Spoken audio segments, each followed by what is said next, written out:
business to go to another level. You must try to learn and hear something new. So make the change today. So don't procrastinate and see your business grow and change. So check out Testing Results, yeah, with Tony Harris Taylor. Tony Harris Taylor.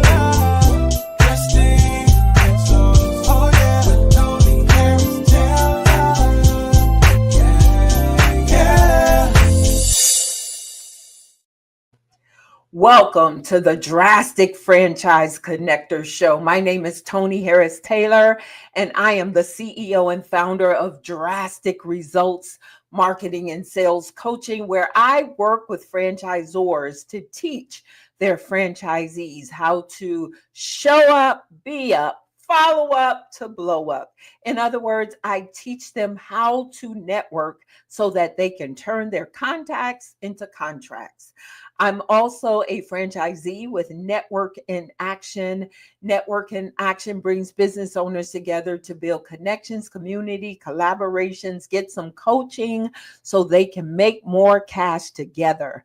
I'm also the founder and visionary for Multicultural Franchise Connectors, where we help more women and people of color to enter franchising. And then lastly, I am a franchise consultant with Drastic Franchise Matchmakers, where I help families find their right fit franchise. Welcome to today's show. Today's show, we're going to talk about franchising your business.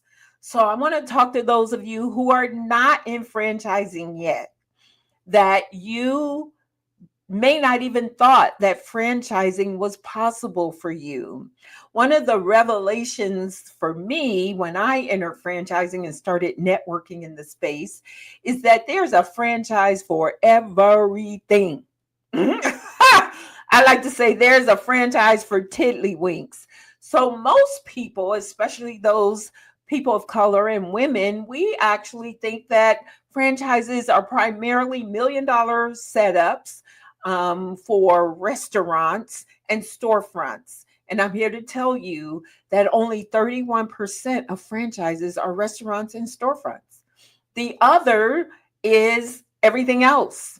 And so with today's guest, we're going to talk about why you being an entrepreneur might want to consider franchising your model.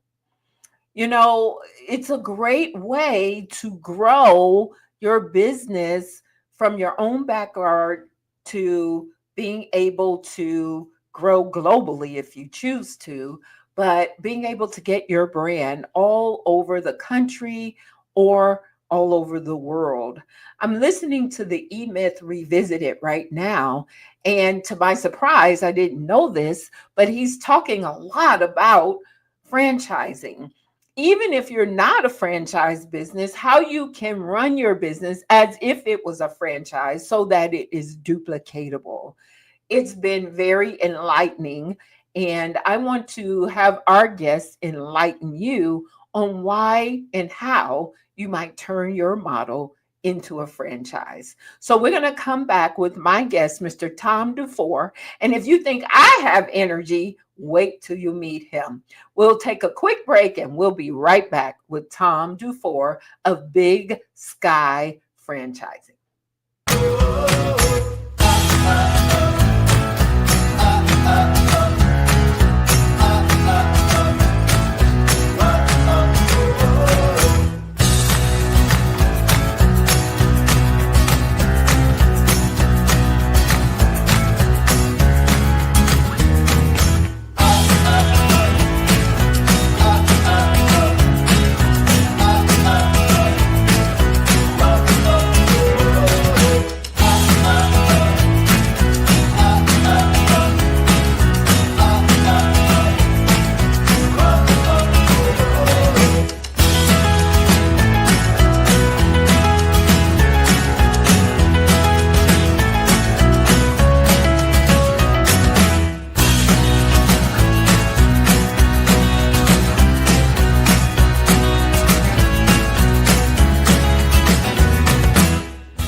All right, welcome back with my guest, Mr. Tom DuFore of Big Sky Franchise Team. Welcome, Tom. Thank you, Tony. So grateful to be here. Thanks for having me today. Really appreciate it. Now, we met 3 or 4 years ago now. I cannot believe it. Time flies. And I was intrigued then by what you do. But now that I have multicultural franchise connectors, one of the paths of franchising is helping more entrepreneurs turn their business into a franchise. So I'm all ears. Why don't you say in your own words who you are and what you do? Sure. Well, again, grateful to be here. Thanks so much. And my name's Tom DuFore. I'm the founder and CEO of Big Sky Franchise Team. And really, what I've found over the years, I've been helping companies and entrepreneurs go through the franchising process to take their business and turn it into a franchise organization for over 21 years now. I've been doing it a long time. I've worked with hundreds of brands growing through that process. And really what I've figured over that time period is franchising's complicated. And you understand that, having been in the business. And for someone that's new to it, especially an entrepreneur that might be thinking about franchising their business, one thing entrepreneurs are great at is they're resourceful. They can figure stuff out. They're really great at that. And many at times will think, well, maybe I can do that with franchising. But after you start digging into it, you realize, wow, there is a lot involved with this. And I think the big thing is there's a lot that can go wrong quickly if you're not setting this up right from the get-go, or trying to put your best foot forward from the get-go. And so our process and what we do at our company is really streamline the process of franchising. We have a 3-step process we take our clients through so that they can franchise with confidence as they start to go to market. So that from a broad perspective is what we do, and serving really that company, that successful entrepreneur that wants to expand through franchising, helping guide them through the process and working through that emerging franchise brand from 0 to 1 to 2 to 5 to 10, maybe 20 franchises. And very often at that juncture, they're kind of looking for other resources to support their growth. Okay, very good. So why would a business want a franchise? It's a great question. I've looked at this for many years, and really I boil it down to 3 main drivers why an owner would want to franchise their company. The first is money. At the end of the day, it's money. Franchising allows the franchisor, or allows the owner, to franchise their business. And when they franchise, they use other people's money to grow their business. So instead of, for example, if they wanted to open up 50 locations of whatever kind of business they have, 50 territories, 50 fixed locations, whatever that might be, the entrepreneur would have to have enough capital to open up 50 units of their business model. And for most, we don't have that. You might have enough to open up 1, maybe 2, but that's not any kind of serious growth. And there's nothing wrong with that. I think it's great for lots of small businesses around the country that have 1, 2, or 3. I'm the product of that. My dad ran a small little business for 33 years with 1 location, and he was happy as a clam, and it worked out great for him. And there are others that are more ambitious that say, I'm ready to kind of do something with this. And so franchising it, the first reason, it allows them to use other people's money, where they're going to take out the loan. They will tap into savings, retirement, borrow money from family and friends to get that location up and running. So that's one of the big drivers for it. The second then is what I call management. And the number one complaint I hear from small businesses, and you may hear this as well, is I love my business, just it's managing the people, managing my staff, hiring, firing, training, retaining, all of those things that come along with running a business and with running a small business. And so when you franchise, that gets delegated to your franchisee. And so that is one of the pieces that it becomes very attractive to entrepreneurs, is that they no longer are responsible for that day to day. So if an employee calls in sick or doesn't show up, it is the franchisee's responsibility. And we're not trying to just push problems off. That's not the idea, but it's that management idea of managing the day-to-day operations, whether it be an owner operator as a franchisee or a semi-absentee owner or a more of an investor type owner. That franchisee is ultimately responsible for that. So that's the second big driver. And then the third one is multiply. And I like alliteration. So money, management, multiply. And I say multiply because franchising is not just adding locations. It allows you the ability to multiply your growth and to grow faster and more quickly. For some businesses, growing quickly might be adding one franchise every 2 or 3 years. And when I look around with all of the different owners and clients I've worked with over the years, many times I'll be meeting with an owner that's been operating for 7, 8, 10, 15 years. Well, I always look at it and think, well, if you had only ever sold one franchise every 2 years, you'd have 5 or 6 franchises already in that same amount of time. And I have a great example of a client that was ironically in the food business, but he and his business partner originally had 2 locations. They ran it for several years. They decided to franchise, and they sold one franchise about every 9 months or so. And over that window, opened up 12 or 14 restaurants over, what was it? What'd that be? I guess it's 8 years, 9 years. Yeah. And now are geared up to really start expanding. Well, had they never franchised, they'd probably still have the same 2. Maybe they open a 3rd location along the way. And so sometimes I think there's a misnomer with the idea of franchising. Just because you franchise does not mean you have to sell 100 locations a year for the rest of your life. And for most new franchise systems, you're not capable of supporting 100 franchise sales. There's no way. There's going to be a lot of fallout, a lot of problems. So growing slower in the beginning is generally, for most new franchisors, a lot wiser and more prudent.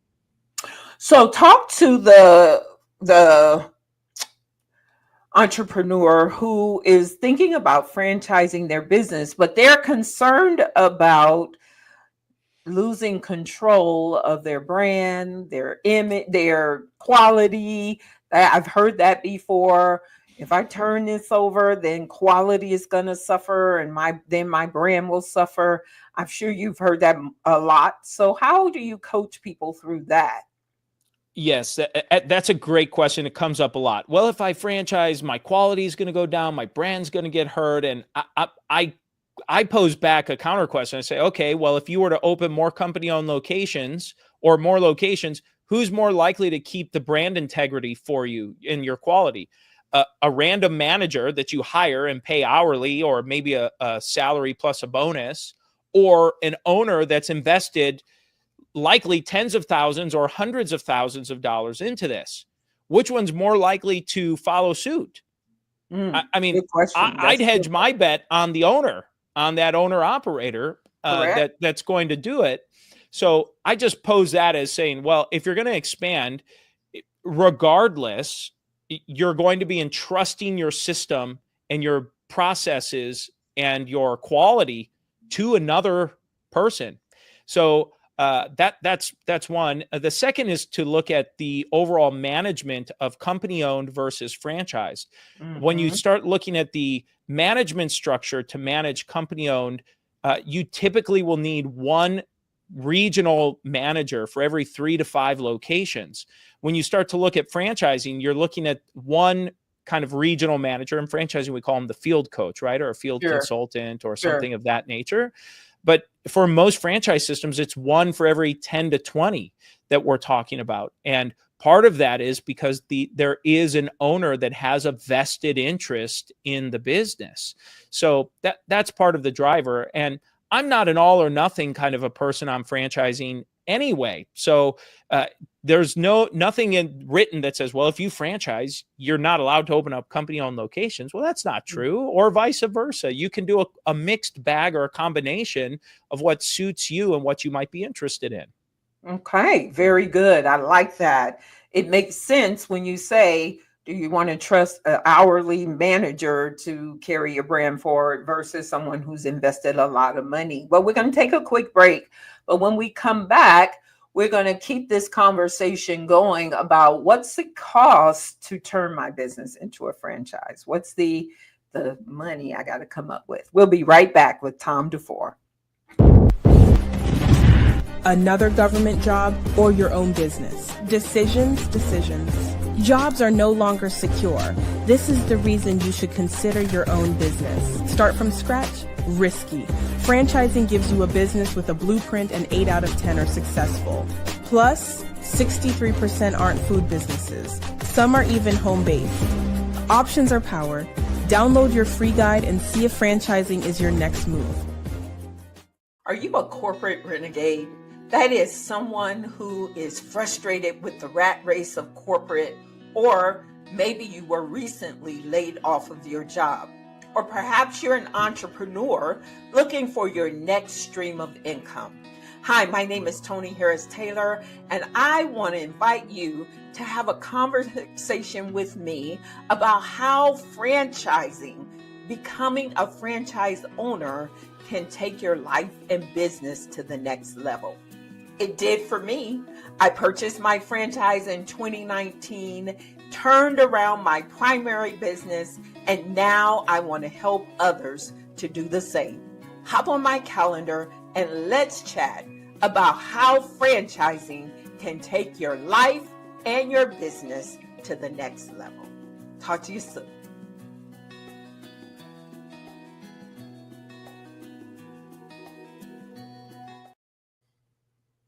We are back with my guest, Tom DuFore, whose company, Big Sky Franchise Teams, helps entrepreneurs turn their brand into a franchise. So how much is this going to cost? Great question. So as any good consultant or professional services provider will say, it depends. And so it does depend. There are a lot of variables that go into that. And I can give you a broad cross section of what that might look like for someone that's considering it. So, for example, there are consultants, do-it-yourselfers, all different kinds of ways that you can get this done to get into the franchise business. And what I generally will see, if you're hiring quality service providers to support you, and there are always discount providers out there, but generally speaking, if you're going to go through the whole process, get this done right, you're probably spending $40,000 on up to maybe $100,000 or maybe beyond. But that's probably a pretty fair range for someone to think about expecting to get into franchising. For a lot of businesses out there, that cost to invest into franchising your business, and that's going to include things like consulting fees, legal fees, startup fees, basically getting you ready to go. For most, that's going to be a lot less, either the same or much less expensive than if you were to open up another location or another business of whatever you are operating with a much higher upside. So it's a lot of times entrepreneurs have a hard time thinking of it because they think, well, if I had invested that money in my business, I know I've got a surefire return. And you're right. I mean, if you're thinking that, someone that's listening in thinks that, you're right. That is the case. But one of the things that we offer to help someone through that decision-making process, we have a free consultation we offer to anyone that might be interested in going through this.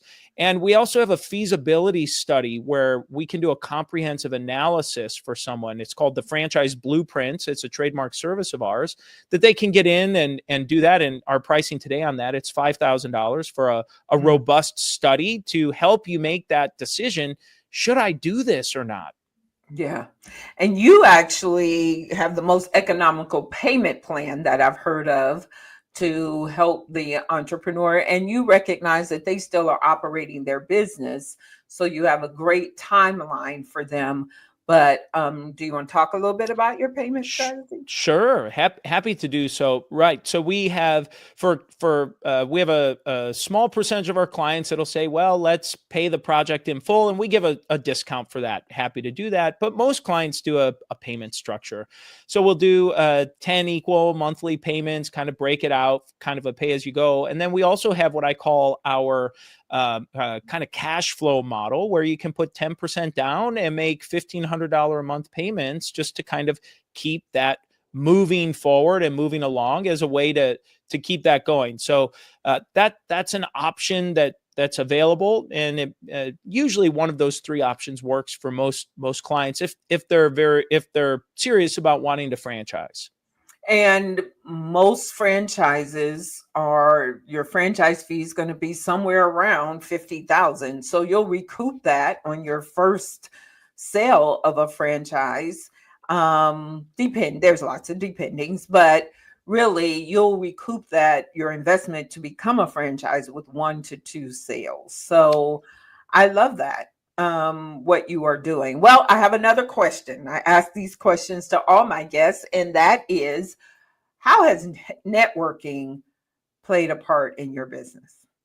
Yeah, networking is a really important part of my business. Networking with you, Tony, and others. It really is the lifeblood of our business in such a way that when we look at our business as a whole, for new customers and new clients that come through, about half our business is through networking. It's done through referrals and referral partners and relationships that have been forged and built over, in most cases, a long period of time. And so it's very important. And it's something that, networking is, to me, it's not just shaking hands and passing out your card. It's also following up and doing what you say you're going to do. And ultimately, when you get a referral from someone, really making sure you take care of that first referral very, very well, and Correct. and building really establishing that trust and credibility with your network. Awesome.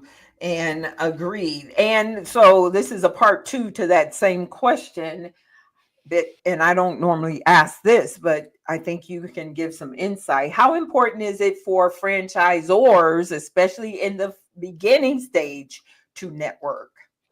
Yeah, great question. And it is, in my opinion, the most underutilized method for generating franchise sales in franchising.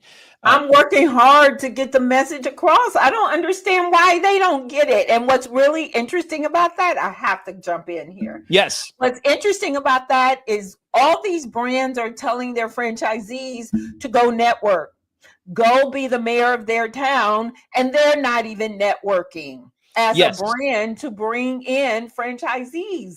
But the best way to bring in franchisees is to show up where your target demographic is. Okay, I'm off the soapbox. Go ahead. Well, you're right. And the numbers validated. I mean, I've extracted the data. The data exists in franchising. You just have to dig a little deeper under the surface level. Some of these franchise sales reports and things that come out, you've got to extract some of the data and dig into it. And so when I've done that, what I've confirmed is that depending on the year, in most years, the 20 to 30% of all franchise sales come through some form of a referral, through a network, essentially. Friends, family, customers, vendors, suppliers, people or friends of friends, kind of an idea.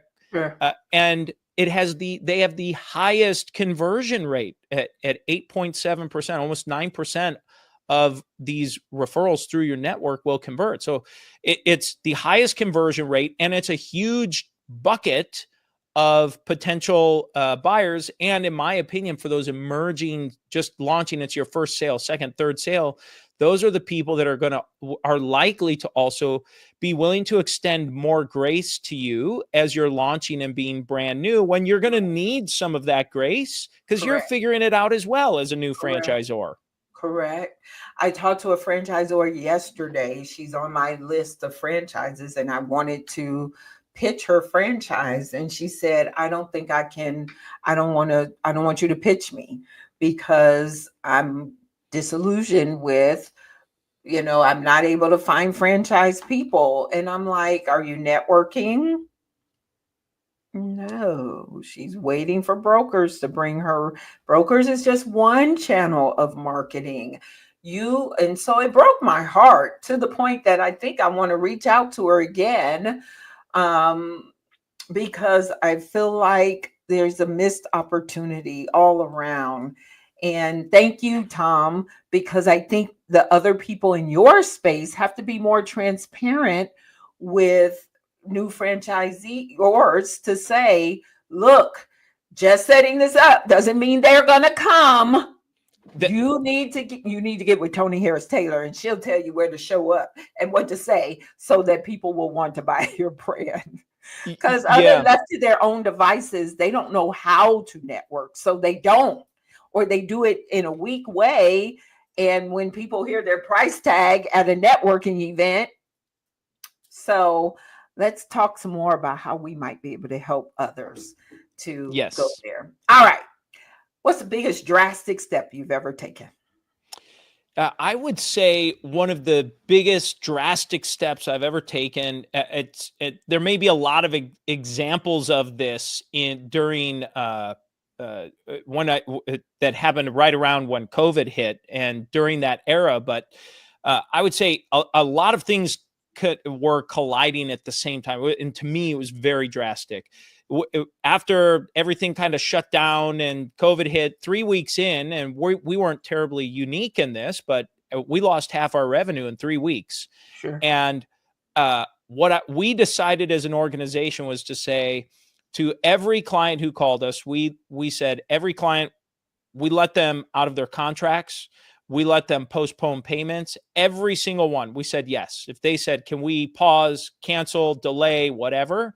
And to me, that was pretty drastic because we've got staff, we've got people, we've got to do our own thing. But I said, they're hurting. And our number one value at our company is win-win relationships. I said, well, how is this going to win for the client if I'm forcing them? Like, there's the win for me, but where's the win for the client? So we'd be a bit hypocritical for not living out our values.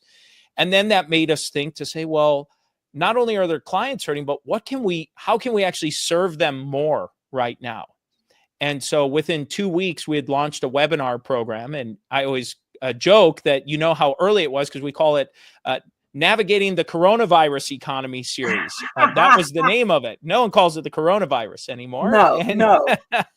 And so we launched this program and we scoured the internet to find people who knew anything just a few days or a week ahead of the masses, experts, people who were just kind of figuring stuff out. And we'd bring them in and do these webinars every week. We'd have 60 people, 100 people, clients, prospects, people who I didn't even know were in our database of stuff showing up for this. And while did it help us in terms of generating revenue? Not really, but that wasn't the purpose of it. It was really to help and serve our clients. And so that was what ultimately led us to launching our educational series, our podcast. It launched a few months after that, and figured out a way how to better serve our clients. And so because of that, years have gone by, and we have not only continued to thrive, and we survived and thrived. And so for me, that was pretty drastic because we didn't know what was on the other side, but we wanted to serve first. And so we really looked at it. How can we help our clients first? Well, that shows you, ladies and gentlemen, his heart. So Tom, tell everybody how to get in touch with you. Well, the best way to get in touch with us is just going to our website, bigskyfranchiseteam.com or bigskyfranchise.com. That'll redirect you there. Seek me out on LinkedIn. If you're on LinkedIn, just Tom DuFore, DuFore, or email me at tom@bigskyfranchise.com. And I'd be remiss if I didn't offer anyone tuning in. We have a free white paper for anyone that's thinking about franchising their business. It's called The 9 Pitfalls to Avoid When Franchising Your Business. You just go to 9pitfalls.com. That's 9pitfalls.com. Whether you spell it out or do the number, it doesn't matter. 9pitfalls.com. And it just talks through the 9 most common mistakes I've seen emerging or brand new franchisors make when they start to franchise their business. And it's just a summary of that. And it's just a great tool to get you some more information. Awesome. Well, thank you so much, Tom. Thanks for staying connected to me, taking my phone call when I reach out. I appreciate you so much. And you are so knowledgeable. Anyone who's thinking about franchising their business, please connect with Tom. We're going to take a quick break and we'll be back with my final thoughts. If you think franchising isn't for you, think again. Here's how Multicultural Franchise Connectors is changing the game. At Multicultural Franchise Connectors, we believe in the power of diversity to transform the franchising industry. Our mission? To empower underserved multicultural communities with the knowledge, resources, and connections they need to confidently explore franchising opportunities. Did you know that less than 15% of franchisees are minority-owned? But we're not stopping there. MFC's 4 Paths guide successful business owners in franchising their operations, help potential franchisees interested in purchasing franchise businesses, support business owners to supply their services to franchises, or assist individuals to secure employment opportunities within franchise corporate offices. MFC is designed to break down barriers and open doors. Through comprehensive workshops, mentorship programs, networking events, and expert consultations, we're paving pathways to economic empowerment and community growth. And come 2027, we'll be offering grants to help you secure the financial support you need. Join us today and become part of a thriving multicultural franchise community. Visit multiculturalfranchise.org for more information. Empower your future. Empower your community. Together, we're making franchising dreams a reality.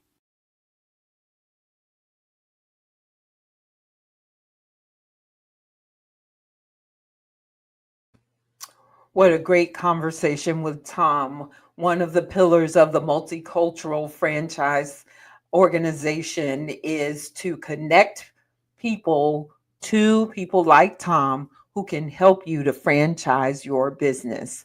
Unfortunately, there's not a lot of people in our networks talking about that. And so hopefully you got a nugget or two that makes you want to explore franchising your brand.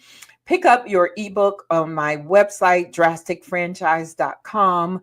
It's download, get it for free, and you'll learn my story and also some nuggets around franchising. And then join our community at school.com/MFC.